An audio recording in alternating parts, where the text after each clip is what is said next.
Hi, thanks for joining me on Connect with Wendy. I'm Wendy Burrell, best-selling author and connection expert.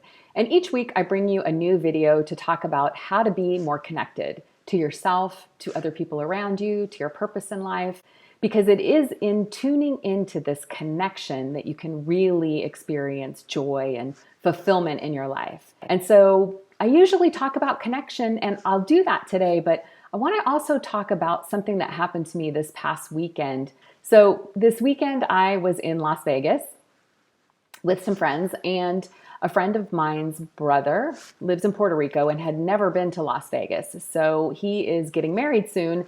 And so we were celebrating his engagement. He and his fiance were visiting Las Vegas for the first time.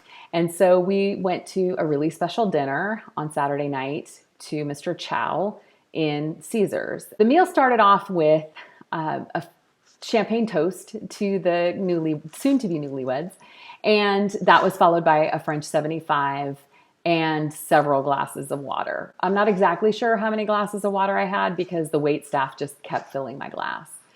So at some point I realized I've got super tight Spanx on.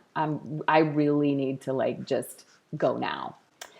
So I get up to go to the restroom, and my friend Victoria comes with me, and we go into the restroom, and all three stalls are filled, of course, right? That's my luck. And so there's a little girl that is standing in front of the stalls. And so I ask her, I kind of bend down and I ask her, "Are you waiting, sweetheart?" And she kind of shakes her head no. And we hear a couple of women call out from in the stalls, "She's with us." And so I thought, okay. And I'm preparing myself for how long I'm going to have to wait while I'm trying not to do the pee dance. One of the stall doors opens, and a woman comes out. She's got a floppy hat on, and I see she is Britney Spears. And my friend says in a kind of a loud whisper, "Is that Britney?" And I'm pretty sure she heard that. So I nod, and I'm frantically trying to figure out how to put her at ease because I see that she doesn't really want to be in the restroom with us.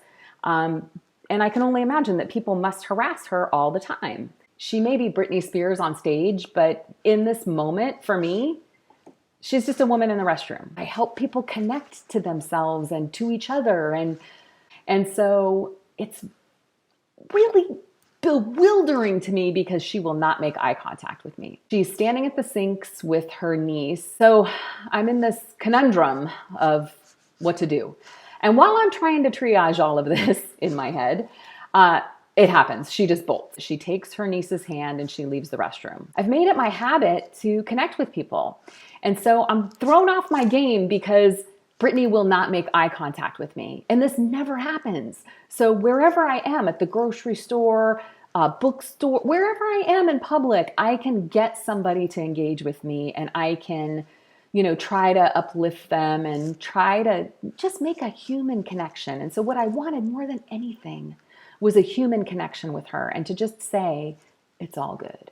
And I realized in thinking about it after the fact, this poor woman has grown up in a fishbowl. I mean, since she was really a young teenager, everybody's known who she is, and she probably can't go many places without being recognized. And so it must have been really incredibly uncomfortable for her to be in this restroom with us, knowing that we knew who she was. It became very clear to me that this was an example of when not to connect. I realized that there are times where we probably shouldn't connect, or we should do something that would make it a little bit more comfortable for that person. And so I realized in that moment that we were probably making her really uncomfortable.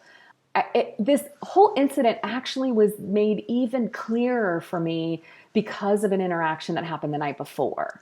So the night before, we were at a different restaurant, in a different restroom. I swear they should stop filling my water glass. And this particular restroom had these sheer frosted glass doors for the stalls and mirrors behind the door. So when you closed the door, you were looking at yourself. And so there was this really funny banter going on in the ladies' room where all the ladies were talking about how funny it was. And so I was having this really funny, engaging conversation with this woman who seemed super nice.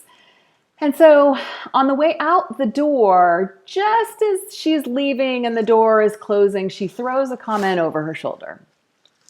At least they're not transgender restrooms. It took everything I had to not run back to the door and holler outside the door, "How do you know I'm not?" I mean, nothing angers me more than when people think they know a person's story by looking at them. We may know parts of a person's story, but we really don't know the half of what somebody has been through by looking at them. And so, in reflecting on that interaction and then the interaction with Brittany, it became clear to me that there are just times when we should not interact with one another and we should just respect each other's privacy. Generally speaking, when we're in the ladies' room. When we're out in public and we see people who don't want to engage with us, who just want their privacy, or they're celebrities, let them have their privacy. I mean, especially in the restroom. Good grief. Whether you're Britney Spears or a transgender woman, when we gather in a ladies' room, we're all just there to pee. I mean, let's just be kinder human beings to each other and give each other the space and privacy that we all deserve. If you want to see more videos like this, please subscribe so that you can learn how to connect with yourself, to other people around you, and to your purpose in life in videos just like this.